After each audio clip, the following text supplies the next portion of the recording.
Muchas bendiciones, amadas mujeres de Dios. Qué gusto poder estar con ustedes en este momento. Soy Ariani Sojo y hoy continuamos leyendo el libro de Éxodo. Vamos a iniciar con el capítulo 16. Después continuaremos con el capítulo 17 y capítulo 18. Vamos a orar para que Dios tome el control de este tiempo. Padre Celestial, te damos gracias por este nuevo día que nos das, por la oportunidad de poder escudriñar tu palabra, de poder amar la palabra, de poder, Señor, recibirla, atesorarla en nuestro corazón y cambiar el rumbo de nuestras vidas. Te pedimos que tomes el control de este tiempo, de nuestra mente, de nuestro corazón, de nuestro espíritu. Te pedimos que nos hables en este día, en el nombre de Jesús. Amén y amén. Espero que usted tenga su cuaderno, su Biblia y su lápiz en mano, porque son 3 capítulos donde Dios nos va a hablar muchísimo. El capítulo 16 tiene como título Dios da el maná. Dice así: partió luego de Elim toda la congregación de los hijos de Israel y vino al desierto de Zin, que está entre Elim y Sinaí, a los 15 días del segundo mes después que salieron de la tierra de Egipto, y toda la congregación de los hijos de Israel murmuró contra Moisés y Aarón en el desierto. Y les decían los hijos de Israel: ojalá hubiéramos muerto por mano de Jehová en la tierra de Egipto, cuando nos sentábamos a las ollas de carne, cuando comíamos pan hasta saciarnos, pues no habéis sacado a este desierto para matar de hambre a toda esta multitud. Y Jehová dijo a Moisés: he aquí yo os haré llover pan del cielo, y el pueblo saldrá y recogerá diariamente la porción de un día, para que yo le pruebe si anda en mi ley o no. Mas en el 6º día prepararán para guardar el doble de lo que suelen recoger cada día. Entonces dijeron Moisés y Aarón a todos los hijos de Israel: en la tarde sabréis que Jehová os ha sacado de la tierra de Egipto, y a la mañana veréis la gloria de Jehová, porque él ha oído vuestras murmuraciones contra Jehová. Porque nosotros, ¿qué somos para que vosotros murmuréis contra nosotros? Dijo también Moisés: Jehová os dará en la tarde carne para comer, y en la mañana pan hasta saciaros, porque Jehová ha oído vuestras murmuraciones con que habéis murmurado contra él. Porque nosotros, ¿qué somos? Vuestras murmuraciones no son contra nosotros, sino contra Jehová. Y dijo Moisés a Aarón: di a toda la congregación de los hijos de Israel: acercaos a la presencia de Jehová, porque él ha oído vuestras murmuraciones. Y hablando Aarón a toda la congregación de los hijos de Israel, miraron hacia el desierto, y he aquí la gloria de Jehová apareció en la nube. Y Jehová habló a Moisés diciendo: yo he oído las murmuraciones de los hijos de Israel. Háblales diciendo: al caer la tarde comeréis carne, y por la mañana os saciaréis de pan, y sabréis que yo soy Jehová vuestro Dios. Y venida la tarde subieron codornices que cubrieron el campamento, y por la mañana descendió rocío en derredor del campamento. Y cuando el rocío cesó de descender, he aquí sobre la faz del desierto una cosa menuda, redonda, menuda como una escarcha sobre la tierra. Y viéndolo los hijos de Israel se dijeron unos a otros: ¿qué es esto? Porque no sabían qué era. Entonces Moisés les dijo: es el pan que Jehová os da para comer. Esto es lo que Jehová ha mandado: recoged de él cada uno según lo que pudiere comer, un gomer por cabeza, conforme al número de vuestras personas. Tomaréis cada uno para que los que están en su tienda. Y los hijos de Israel lo hicieron así, y recogieron unos más, otros menos, y lo medían por gomer, y no sobró al que había recogido mucho, ni faltó al que había recogido poco. Cada uno recogió conforme a lo que había de comer.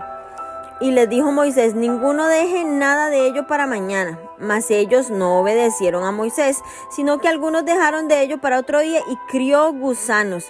Y hedió y se enojó contra ellos Moisés, y lo recogían cada mañana, cada uno según lo que habían de comer. Y luego que el sol calentaba, se derretía.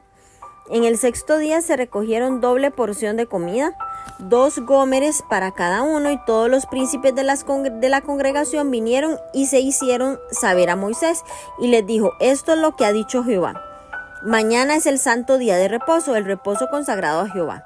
Lo que habéis de cocer, cocedlo hoy, y lo que habéis de cocinar, cocinadlo hoy, y todo lo que os sobrare, guardadlo para mañana. Y ellos lo guardaron hasta mañana, según lo que Moisés había mandado, y no se agusanó ni hedió. Y dijo Moisés: comedlo hoy, porque hoy es el día de reposo para Jehová, hoy no hallaréis en el campo. Y 6 días lo recogeréis, mas el séptimo día, día de reposo, él no se hallará. Y aconteció que algunos de los pueblos salieron en el séptimo día a recoger y no hallaron. Y Jehová dijo a Moisés: ¿hasta cuándo no querréis guardar mis mandamientos y mis leyes? Mirad que Jehová os dio el día de reposo, y por eso en el sexto día os da pan para 2 días. Estése pues cada uno en su lugar, y nadie salga de él en el séptimo día. Así el pueblo reposó el séptimo día. Y la casa de Israel lo llamó maná, y era como semilla de culantro, blanco, y su sabor como de hojuelas con miel. Y dijo Moisés: esto es lo que Jehová ha mandado: llenad un gomer de él y guardadlo para vuestros descendientes, a fin de que vean el pan que yo os di a comer en el desierto, cuando yo os saqué de la tierra de Egipto. Y dijo Moisés: Aarón, toma una vasija y pon en ella un gomer de maná, y ponlo delante de Jehová para que sea guardado para vuestros descendientes. Y Aarón lo puso delante del testimonio para guardarlo, como Jehová lo mandó a Moisés. Así comieron los hijos de Israel maná 40 años, hasta que llegaron a la tierra habitada. Maná comieron hasta que llegaron a los límites de la tierra de Canaán, y un gomer es la 10ª parte de un efa. Amén. Bueno, vemos aquí cómo desde que salieron de Egipto, Dios guió a los hijos de Israel por medio del desierto. Era una trayectoria que ellos no eligieron, ellos no decidieron, sino que era el plan de Dios. Y fue la ocasión para que el pueblo murmurara contra el liderazgo que Dios había señalado para ellos. Dios, a través del desierto, sabía que ellos necesitaban ser transformados en un pueblo libre y en un pueblo responsable, para que dejaran de ser una multitud de personas esclavas y dependientes, tal como lo habían sido cientos de años atrás. Vemos cómo las 2 primeras lecciones las aprendieron en el Mar Rojo y en Mara. Ahora les iba a venir una segunda prueba, que iba a ser en el desierto de Zin. Y es que ya había pasado un mes desde que salieron de Egipto, y para entonces la comida ya escaseaba. Y en medio del desierto no había lugar donde comprar comida, ni tampoco podían sembrar, ni tampoco podían cosechar. Y es claro que Dios conocía sus necesidades, pero no hizo nada en ese momento para ver qué había en el corazón de estas personas. Y como leímos en el versículo 2 y 3, reaccionaron muy diferente a la escasez de alimentos. Y es entendible que la preocupación por la falta de alimento, pero uno supondría que lo que debieron haber hecho fue orar y clamar a Dios. Lo contrario que hicieron fue murmurar y quejarse. Y esta queja era distorsionada, porque en Egipto no gozaban de abundancia. La queja y la murmuración, mis hermosas mujeres, puede llevarnos a perder la perspectiva de la realidad y aún comenzar a creer las mentiras del enemigo. Y es que a veces lo que uno añora del pasado es desproporcionado o irreal. Y eso era lo que les estaba ocurriendo a los israelitas ante esta prueba. Como esclavos, los hijos de Israel habían dependido de los egipcios para su sustento diario. Sin duda ellos estaban felices de ser libres. Yo me puedo imaginar la alegría. Pero cuando vieron que les quedaba poca comida, entonces comenzaron a extrañar Egipto. Y Dios los llevó a esa situación porque quería arrancar esa dependencia de sus corazones y quería mostrarle que Él era su proveedor y que aprendieran a confiar en Dios para su sustento. Qué gran lección esta vemos acá. Dios no cambió la circunstancia, ya que ellos siguieron en el desierto. No les mostró un granero, no les regaló un plantío, no les trajo carretas de comida. Les dio algo mejor. Les aseguró que tendrían su porción diaria. Y aún esto era una prueba de fe, porque el alimento no lo iban a recibir en grandes cantidades o por adelantado, sino que lo iban a recibir la porción necesaria día a día. Veamos aquí que Dios dijo, para que lo pruebes si andan en mi ley o no. La fe no es solo una cuestión mental, no es solo de buenas intenciones, sino que se demuestra con los hechos. El Señor dio una instrucción y los puso a prueba para ver si realmente creían en Él. La prueba de fe era la siguiente: cada día iban a recoger solo el alimento necesario para vivir, con excepción del sexto día, en el que debían de recoger el doble para reposar el séptimo día, que eso lo vamos a ver un poquito más adelante. Esta instrucción se la dio directamente a Moisés, y él la transmitió a los israelitas. Aquí hay un llamado de atención muy grande por la murmuración. Y antes de explicarles al pueblo sobre la forma en que Dios iba a proveerles de alimento, Moisés aprovechó para llamarles la atención por su mala actitud.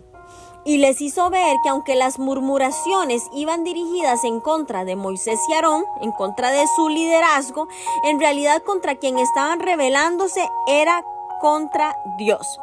Eso lo leímos en el versículo del 6 al 8.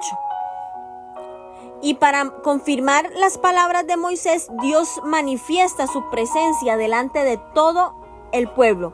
Y en ese momento Dios volvió a hablar con Moisés y le dijo que no solo iba a enviar pan del cielo en la mañana, sino que también esa tarde iban a recibir carne. Y así sucedió. Dios proveyó el alimento para Israel todos los días. La reacción de los israelitas al ver el pan del cielo fue preguntarse qué era eso.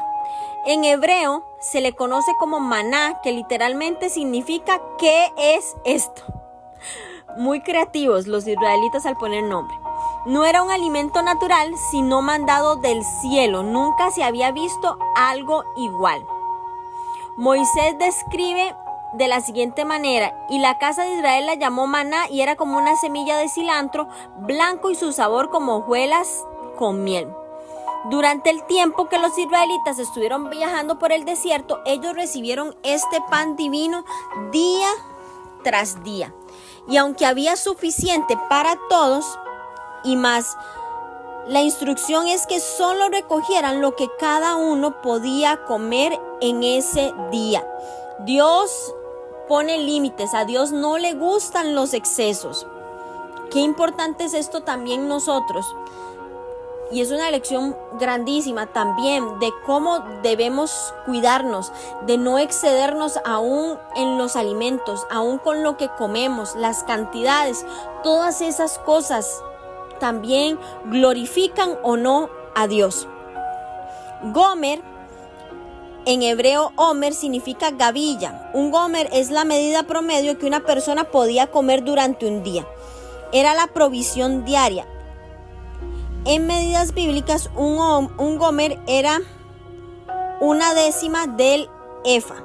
La gente recogía su porción cada mañana al amanecer, siempre había de más, pero lo que sobraba no quedaba en el suelo para más tarde ni para el día después, sino que desaparecía. El Señor sabía que la gente iba a tener la tentación de acumular más de lo que podían comer, como una forma de asegurarse comida para el futuro. Pero el Señor fue claro al decir que eso no era permitido. Lamentablemente, No todos hicieron caso y el Señor les puso esa prueba para ver si creían en Él y lo obedecían, pero algunos desobedecieron. Los desobedientes creyeron que estaban haciendo algo muy inteligente y pensaron que se saldrían con la suya, pero Dios no lo permitió. Otra instrucción de Dios en relación al maná fue con respecto al día de reposo. Desde ese momento el Señor fue preparando a su pueblo para que guardaran el día de reposo. Cuando los israelitas esclavos, cuando ellos fueron esclavos, seguramente no tenían descanso y ahora debían aprender a reposar, tanto física como espiritualmente. Dios instruyó a su pueblo que el día sexto recogerían el doble para cubrir la porción del séptimo día, en el cual no trabajarían recogiéndolo ni cocinándolo. El séptimo día es el día de reposo, que se conoce en hebreo como Shabbat. Dios hizo doble milagro, no se engusanó el maná guardado y no cayó maná como en el resto de los días. El ejercicio de reposar era una prueba de fe para los israelitas.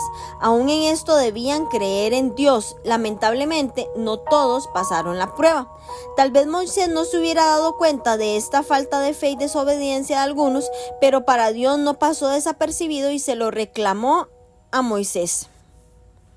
Le volvió a repetir la instrucción y le volvió a decir que el reposo para el séptimo día no era una opción, sino un mandato. Es un principio que Dios estableció desde el principio de la creación. Junto con la lección del maná sobre la provisión divina viene de la mano la enseñanza sobre el descanso. Y ambas lecciones no solo eran para los israelitas en el desierto, sino para el pueblo de Dios en todas las generaciones. El Señor nos llama a trabajar 6 días, pero al final de la semana nos llama a detenernos y reposar en Dios, reconociendo que la bendición viene de Dios. En ese día Dios instruyó a Moisés que guardara una medida de maná como testimonio del milagro que el Señor hizo con su pueblo en la travesía por el desierto. Este testimonio serviría sobre todo para las siguientes generaciones que no vieron con ojos propios este milagro. Al principio lo guardaron en una vasija, pero cuando el tabernáculo fue construido, el maná fue guardado dentro del arca del pacto junto con las tablas de la ley y la vara de Aarón que reverdeció, que eso lo vamos a ir viendo muchísimo más adelante. El maná no faltó durante todo el tiempo en el que los israelitas estuvieron en la tierra prometida, pero tan pronto como entraron, el milagro dejó de suceder porque ahora ya podían comer del fruto de la tierra. Dios describe este proceso como una prueba. La prueba divina no es para probar si somos dignos o no somos dignos, sino para madurar espiritualmente y aprender a confiar en Dios y obedecerle. Eso tenemos que tenerlo claro nosotras, porque si no, volvemos a pasar una prueba y otra y otra y otra vez. Si pasamos por una prueba constante, que usted dice, es que esto es un ciclo, una y otra vez, tenemos que preguntarle a Dios, Señor, ¿qué es lo que tú quieres que yo madure espiritualmente? ¿Qué es lo que tú quieres que yo aprenda de este proceso? ¿Será que hay en mí falta de obediencia? Y ahí es donde nos examinamos para que Dios haga. Antes de darles el maná, el Señor les hizo pasar hambre. Y esto no era una tortura, sino una prueba para que se dieran cuenta de la necesidad que tienen de Dios. Vamos ahora a leer el capítulo 17, que tiene como título Agua de la roca. Y toda la congregación de los hijos de Israel partió del desierto de Sin por sus jornadas conforme al mandamiento de Jehová y acamparon en Refidín y no había agua para que el pueblo bebiese. Y altercó el pueblo con Moisés y dijeron, danos agua para que bebamos. Y Moisés les dijo, ¿por qué altercáis conmigo? ¿Por qué tentáis a Jehová? Así que el pueblo tuvo allí sed y murmuró contra Moisés y dijo, ¿por qué nos hiciste subir de Egipto para matarnos de sed a nosotros, a nuestros hijos y a nuestros ganados? Entonces clamó Moisés a Jehová diciendo, ¿qué haré con este pueblo de aquí un poco me apedrearán. Y Jehová dijo a Moisés: pasa delante del pueblo y toma contigo de los ancianos de Israel, y toma también en tu mano tu vara con que golpeaste el río, y ve. He aquí que yo estaré delante de ti allí, sobre la peña en Horeb, y golpearéis la peña, y saldrán de ella aguas, y beberá el pueblo. Y Moisés lo hizo así en presencia de los ancianos de Israel. Y llamó el nombre de aquel lugar Masá y Meriba, por la rencilla de los hijos de Israel, y porque tentaron a Jehová diciendo: ¿está pues Jehová con nosotros o no? Versículo 8. Guerra con Amalec. Entonces vino Amalec y peleó contra Israel en Refidim, y dijo Moisés a Jehová: escógenos varones y sal a pelear contra Amalec mañana, y yo estaré en la cumbre del collado y la vara de Dios en mi mano. E hizo Josué como le dijo Moisés, peleando contra Amalec, y Moisés y Aarón y Hur subieron a la cumbre del collado. Y sucedía que cuando alzaba Moisés su mano, Israel prevalecía, mas cuando él bajaba su mano, prevalecía Amalec. Y las manos de Moisés se cansaban, por lo que tomaron una piedra y la pusieron debajo de él, y se sentó sobre ella, y Aarón y Hur sostenían sus manos, el uno de un lado y el otro del otro, y así hubo en sus manos firmeza hasta que se puso el sol. Y Josué deshizo a Amalec y a su pueblo a filo de espada. Y Jehová dijo a Moisés: escribe esto para memoria en un libro, y di a Josué que raeré toda la memoria de Amalec de debajo del cielo. Y Moisés edificó un altar y llamó su nombre Jehová Nisi. Y dijo: por cuanto la mano de Amalec se levantó contra el trono de Jehová, Jehová tendrá guerra con Amalec de generación en generación. Poderoso capítulo. Y es que vemos otra vez cómo los israelitas siguen su camino por el desierto. Ya no tenían que preocuparse por comida, ya que cada día les llegaba el pan del cielo. Sin embargo, lo que comenzó a escasear de nuevo era el agua. Uno pensaría, ya habían superado la prueba en Mara y ya sabrían qué hacer dada su experiencia en Mara. Pero volvieron a quejarse con Moisés. En esta ocasión no solo fue una queja, sino que describe un altercado. ¿Qué quiere decir esto? Un forcejeo, un enfrentamiento, una disputa, una riña. Los ánimos estaban caldeados al punto que Moisés temía por su vida. Moisés no solo estaba preocupado por lo que el pueblo podía hacerle a él, sino también de la reacción de Dios. Él les dice: ¿por qué tentáis a Dios? ¿Y cuál era la causa de la pelea contra Moisés? La razón era porque la nube se había detenido en Refidim, un lugar árido, desértico, y la provisión de agua que llevaban ya estaba escaseando. La preocupación de los israelitas era comprensible, pero lo que no es justificable es su actitud, su murmuración constante. ¿Por qué reclamaron en lugar de pedir con humildad y fe? Y yo creo que esto nos pasa a muchas de nosotras. En lugar de ir a nuestra fuente de provisión, a quien puede darnos todo, a quien puede cambiar las situaciones, murmuramos, nos quejamos. Tal vez muchas veces sin siquiera decirlo a nadie, pero en nuestro corazón el decir: ay, si yo tuviera esto, ay, es que ¿por qué estoy viviendo esta prueba? Y nuestras oraciones muchas veces se convierten en murmuraciones y quejas. Y uno pensaría que este pueblo, habiendo sido testigo de los milagros que Dios hizo en Egipto, todavía en el Mar Rojo, en Mara, y ahora en el desierto con el maná, ¿cómo podían seguir dudando de Dios? Pero hay una pregunta que yo te hago hoy: ¿cómo puedes seguir dudando de Dios después de todo lo que ha hecho en tu vida? Y es que Dios estaba probando el corazón de los israelitas, y salió a la luz la falta de fe y de gratitud del pueblo. vemos cómo la queja y la falta de gratitud distorsionan la forma de ver las cosas, que produce negativismo, desesperanza y duda. No permitamos que la falta de gratitud, que la falta de fe venga a distorsionar nuestra vida. A causa de la riña de Israel contra Dios, le pusieron el nombre correspondiente a ese lugar. Antes se llamaba Refidim, que quería decir lugar de reposo, pero después se llamó Masá, que significa tentación o prueba, y Meriba, que significa contención o provocación. Al menos una persona reaccionó correctamente ante el problema: Moisés, quien buscó a Dios, y Dios le dio la solución. La respuesta a las pruebas siempre la encontramos de rodillas, no con la mano empuñada, no con la boca llena de quejas, no, de rodillas delante de Dios.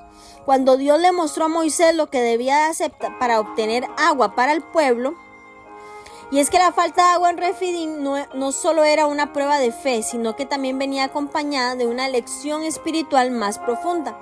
Así como Dios le mostró con la lección del maná que no solo de pan vive el hombre, también el Señor le enseña cuál es la fuente que apaga la sed de verdad y de justicia. En el mismo lugar donde saldrá el agua, en Horeb, también conocido como Monte Sinaí, allí también recibirán las instrucciones de Dios, los mandamientos, unos días después.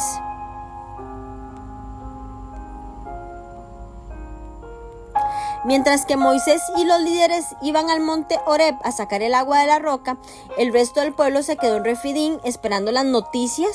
Finalmente, cuando llegaron a darle las buenas nuevas de la fuente de agua en la roca de Horeb, todos se dispusieron a ir. Fue en ese momento en que recibieron un ataque sorpresivo. ¿Quién era Amalek y por qué los atacó en Refidim? Recordemos que ese era un lugar desértico, sin agua, nadie vivía allí, y por eso el ataque tomó por sorpresa a los israelitas. Antes de entrar a los detalles de la batalla, comencemos por descubrir quién era Amalek. Bueno, Amalek era el nombre de uno de los descendientes de Esaú. Era el hijo ilegítimo de Elías, hijo de Esaú, que tuvo con una concubina y no con su esposa. Amalek fue aceptado entre sus hermanos, por lo que vivió alejado. Amalek no fue aceptado por sus hermanos, por lo que vivió alejado de sus familiares. En el desierto, Amalek formó su propio pueblo, los amalecitas, y estos fueron los que atacaron a Israel en Refidim.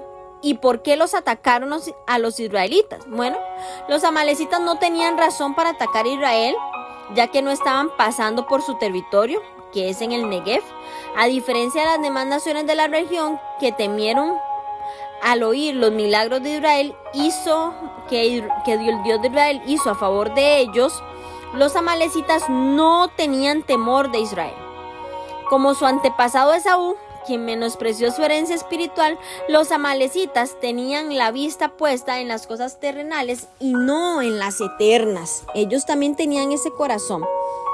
En Deuteronomio, Moisés señala que Amalek atacó a Israel por la retaguardia, es decir, a los más débiles. Cuando se enteró del agua en Horeb, todos salieron corriendo en esa dirección. En esa carrera, los más débiles quedaron atrás, y fue a ellos a quienes atacaron los amalecitas. Cuando la noticia del ataque llegó a oídos de Moisés, él se dispuso a defender al pueblo. Pero Moisés no usó tácticas militares, sino que Moisés buscó la estrategia en Dios, y esto fue lo que el Señor instruyó. Tal vez lo más fácil hubiera sido que Dios acabara con los enemigos de una forma milagrosa, tal como lo hizo con el ejército egipcio en el Mar Rojo. Pero en esta ocasión Dios quería que los israelitas participaran en su propia defensa. Esto serviría de práctica para cuando entraran en la tierra prometida. En esta prueba Dios quiere enseñarles una gran lección. El Señor quiere que hagamos nuestra parte ante las pruebas de la vida. Pero al final debemos saber que la victoria viene de Dios, viene de su mano. Esta lección está representada en la mano de Moisés apuntando al cielo. Cuando la mano estaba alzada, ganaban, pero cuando las manos caían, los israelitas perdían. Y aquí vemos otra gran lección, que es el apoyo mutuo. Moisés no podía hacer las cosas solo, sino que tenía necesidad de contar con el apoyo de otros siervos. En la debilidad de unos está la fortaleza de otros. Grábese esta frase. Aunque los israelitas no tenían experiencia en la guerra como lo tenían los amalecitas, el Señor les dio la victoria de forma milagrosa. Y esta prueba en Refidim, que los israelitas debían aprender una gran lección, y era prepararse para cuando entraran a la tierra de Canaán, cuando tengan que enfrentar a muchos enemigos. Y aunque los amalecitas perdieron la guerra, los israelitas triunfaron en esta batalla. La guerra contra los amalecitas no acabó en ese momento. Los amalecitas volverán a atacar a Israel en el futuro, pero en ese momento Dios decretó ya un destino sobre la vida de Amalec. El Señor ya le dijo a Moisés que escribieran un libro para que sirviera de memorial, porque los amalecitas trataron de borrar la memoria al pueblo de Israel en el desierto, pero Dios le dio la vuelta a la historia y decretó que será la memoria de Amalec la que quedará en el olvido. Efectivamente, sucedió como fue descrito en el versículo 19. Luego que los israelitas conquistaron la tierra prometida y fue nombrado el rey de Israel, Dios trajo memoria a la promesa que hizo. Pero eso lo vamos a ir leyendo conforme vayamos entrando a los otros libros. Luego de oír el decreto de Dios contra Amalec, Moisés edificó allí un altar en memorial. En Refidim, Dios se presenta con otro de sus nombres. En esta ocasión, Jehová Nisi. Nisi literalmente significa bandera o estandarte, pero en un sentido figurado también significa señal o milagro. La bandera es una señal de identificación, se alza para que todos los vean y reconozcan. De igualmente sirven los milagros como testimonio del poder de Dios. Jehová Nisi, Jehová es mi bandera, es lo que el Señor nos está mostrando a través de este capítulo 17. Vamos a leer ahora el capítulo 18 y tiene como título Jetro visita a Moisés. Las noticias de lo que sucedió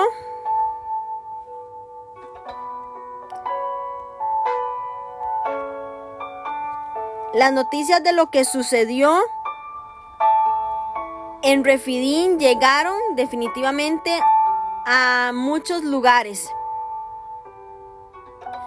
A muchos lugares. Y ahora vamos a ver aquí en el capítulo 18 que Moisés llega una visita a la vida de Moisés y es su suegro Jetro. Dice la palabra de Dios en el capítulo 18.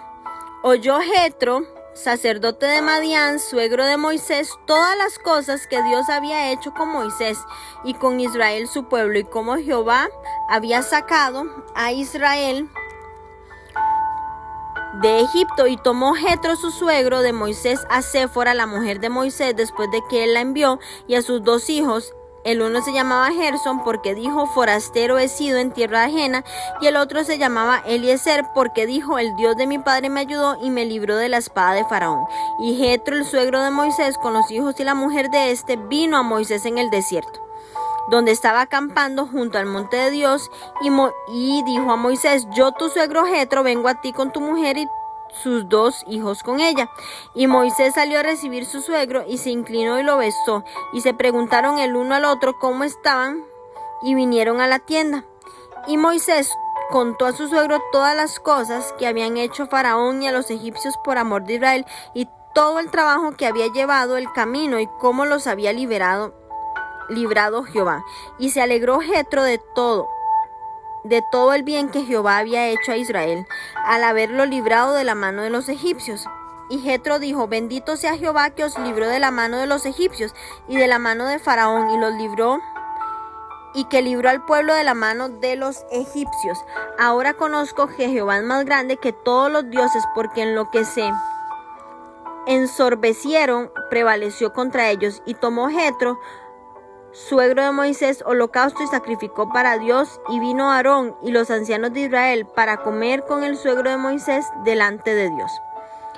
Versículo 13. Nombramiento de jueces. Aconteció que el día siguiente se sentó Moisés a juzgar al pueblo, y el pueblo estuvo delante de Moisés desde la mañana hasta la tarde.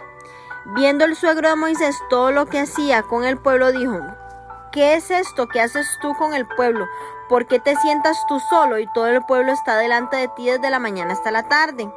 Moisés respondió a su suegro: porque el pueblo viene a mí para consultar a Dios. Cuando tienen asuntos y vienen a mí y yo juzgo entre el uno y el otro, declaro las ordenanzas de Dios y sus leyes. Entonces el suegro de Moisés le dijo: no está bien lo que haces. Desfallecerás del todo, y tú también, y también este pueblo que está contigo, porque el trabajo es demasiado pesado para ti, no podrás hacerlo tú solo. Oye ahora mi voz, yo te aconsejaré, y Dios estará contigo. Esta tú por el pueblo delante de Dios, y somete tú los asuntos a Dios, y enseña a ellos las ordenanzas y las leyes, y muéstrales el camino por donde deben andar y lo que han de hacer. Además, escoge tú de entre el pueblo varones de virtud, temerosos de Dios, varones de verdad, que aborrezcan la avaricia, y ponlos sobre el pueblo por jefes de millares, de centenas, de 50 y de 10. Y ellos juzgarán al pueblo en todo tiempo, y todo asunto grave lo traerán a ti, y ellos juzgarán todo asunto pequeño. Así aliviarás la carga de sobre ti, y la llevarán ellos contigo. Si esto hicieres, y Dios te lo mandare, tú podrás sostenerte, y también todo este pueblo irá en paz a su lugar. Y oyó Moisés la voz de su suegro, e hizo todo lo que hizo. Escogió Moisés varones de virtud de entre todo Israel, y los puso por jefes sobre el pueblo, sobre 1000, sobre 100, sobre 50 y sobre 10. Y juzgaban al pueblo en todo tiempo. El asunto difícil lo traían a Moisés, y ellos juzgaban todo asunto pequeño. Y despidió Moisés a su suegro, y éste se fue a su tierra.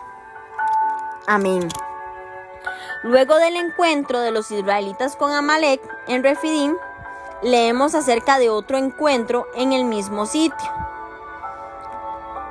En esta ocasión se trata de una visita amistosa, que obviamente al escuchar todo lo que había sucedido, regresa su suegro, y no venía solo. Mientras Amalec se acercó a los israelitas porque temió a Dios, por el contrario, su suegro lo visita al admirar lo que había escuchado del Dios de Israel. Jetro no es un personaje nuevo. En la historia del Éxodo, en el capítulo 3, leímos sobre él y cómo conoció Moisés a Jetro y a su familia, y cómo se casó con su hija mayor Séfora. Aparentemente Séfora se regresó a Madián luego del suceso de la posada en el camino a Madián en Egipto. Mientras Moisés estuvo en Egipto cumpliendo su misión de liberar al pueblo de Israel, Séfora y sus 2 hijos se refugiaron en Madián, en la casa de su padre. Pero tan pronto supieron que Moisés estaba cerca de Madián, fueron a encontrarse con él. Vemos a los hijos de Moisés, ya se habían mencionado, pero no conocíamos sus nombres hasta este momento que se está narrando. Gersón, que significa vive en el exilio. Eliezer, que significa mi Dios es mi ayuda. Parte de esta mención de los hijos de Moisés, no hay mucho que se sepa de ellos, y lo mismo aplica a Séfora. La única mención posterior de los hijos de Moisés es en el libro de Crónicas. Por un lado se menciona que fueron contados entre la tribu de Leví, y los hijos de los hijos fueron jefes de Israel. Por otro lado se señala que el hijo de Gersón era oficial encargado del tesoro del tabernáculo, y unos descendientes de Eliezer estuvieron a cargo de los tesoros del templo en el tiempo de David. Aparte de estas menciones, la Biblia guarda silencio respecto a las vidas de la mujer y los hijos de Moisés, que contrasta con la participación activa de los hijos de Aarón. Luego de la presentación oficial de los hijos de Moisés, vemos cómo el texto se enfoca en la conversación entre Moisés y Jetro. En ningún momento se menciona a Séfora y se hace evidente que ellos dos se llevan bien. Moisés le dio testimonio a su suegro sobre las maravillas que Dios, el Dios de Israel, había hecho a favor de su pueblo, y la reacción de Jetro fue muy positiva. En la Biblia no queda claro si Jetro era sacerdote pagano o no, pero como mencionamos en el capítulo 3, él también pudo haber sido un sacerdote de Jehová, ya que los madianitas eran descendientes de Abraham. De cualquier forma, aquí vemos que Jetro reconoce a Jehová como Dios y como testimonio de su fe ofrece sacrificios al Señor. Uno pensaría que después de leer el versículo 12, el suegro se uniría al pueblo de Israel, pero no fue así. Él siguió su camino. Pero antes de regresar a su hogar, Jetro le dio un consejo muy útil a Moisés, que ya vamos a estudiar. Y es que el tiempo que Jetro estuvo con Moisés, él se dio cuenta de la carga tan grande que Moisés llevaba sobre sus hombros como líder de la nación de Israel. Seguramente Jetro esperaba pasar tiempo con Moisés, pero resultó que él estaba demasiado ocupado atendiendo asuntos del pueblo. Mañana y tarde la gente lo buscaba. Jetro le preguntó para qué lo buscaban y Moisés se lo explicó. Él era el líder del pueblo, era su juez, su pastor, su consejero. Él se había convertido en el intermediario entre Dios y los israelitas, pero Moisés no podía dar abasto, ya que el pueblo de Israel llegaba a un número de más de 600,000 hombres, además de mujeres y niños. Preocupado por Moisés, Jetro le dio un consejo. El consejo que Jetro le dio es que compartiera la carga con otros líderes, que delegara liderazgo. Le sugirió que dividiera el trabajo de la siguiente manera. Moisés no debía distraerse con los problemas pequeños del pueblo, sino que debía dedicar más tiempo a buscar a Dios, que es lo más importante para su función como líder en todo el pueblo. Otros líderes, Moisés debía nombrar líderes honestos, capaces, que fungieran como jueces, disminuyendo los conflictos entre el pueblo. En el caso que un juez no pudiera resolver una situación, podría apelar a un juez de mayor rango hasta llegar a la instancia de Moisés, que servía como juez supremo. Jetro le dijo a Moisés que si hacía esto le iría mejor a todos. A Moisés le pareció magnífico el consejo de su suegro y lo implementó de inmediato. En Deuteronomio vamos a ver cómo se describe la implementación de ese sistema de jueces entre los israelitas. Moisés describe cómo debe actuar un juez justo. Eso lo vamos a ver en el libro de Deuteronomio, pero tomando por referencia Éxodo 18, podemos resumir cuáles deben ser las calificaciones de un juez justo, de un líder. Bueno, debía ser sabio, entendido, capaz, experto, temeroso de Dios, no de los hombres, que aborrezca las ganancias deshonestas y que no haga acepción de personas. Más adelante, cuando reciben los mandamientos en el monte Sinaí, el Señor define lo que es juicio justo. Vemos también la descripción de un juicio justo, que no se debe torcer el derecho, no debe haber acepción de personas, los jueces no deben recibir sobornos ni regalos, porque estos ciegan los ojos de los sabios y pervierte las palabras de los justos. En el principio el pueblo de Israel no tenía rey y ya ellos querían tener un rey. Sus líderes eran jueces que aplicaban las leyes de Dios, mas no jueces, mas no reyes. Entonces vemos cómo cambia y cómo va todo transformándose en una nación. El Señor esperaba que la nación de Israel se diferenciara notablemente del resto, separada para sus sagrados propósitos. Y esta expectativa que vemos aquí se va a trasladar en el Nuevo Testamento, donde se espera que ahora la iglesia, es decir, todos los que somos seguidores de Cristo, refleje la santidad de Dios. El pueblo de Israel fue designado como un reino de sacerdotes, un pueblo que bajo un gobierno soberano viviría para adorar a Yahvé e interceder por las naciones, así como los sacerdotes de Israel ministraban a los israelitas. De manera similar, a la iglesia se le llama sacerdocio santo, real sacerdocio, como dice 1 de Pedro 2:5. Y enfatiza la responsabilidad de los seguidores de Cristo, o sea, de nosotras las mujeres de Dios, de adorar, interceder y llevar a las personas hacia Él. ¿A través de qué? De un ejemplo completo de obediencia. Al final Dios dice que el pueblo sería su gente santa. Qué hermoso esto. ¿Cuál debe ser nuestra reacción como mujeres de la palabra? Bueno, todo lo que Jehová ha dicho, haremos. Todo lo que Jehová ha dicho, haremos. Vamos a ver más en el capítulo 19, pero yo espero que cada una de estas palabras, cada uno de estos textos del día de hoy quede grabado en sus corazones y podamos ver el fruto de obediencia, fruto de la santidad, fruto de la sabiduría en nuestro diario vivir. Muchas bendiciones.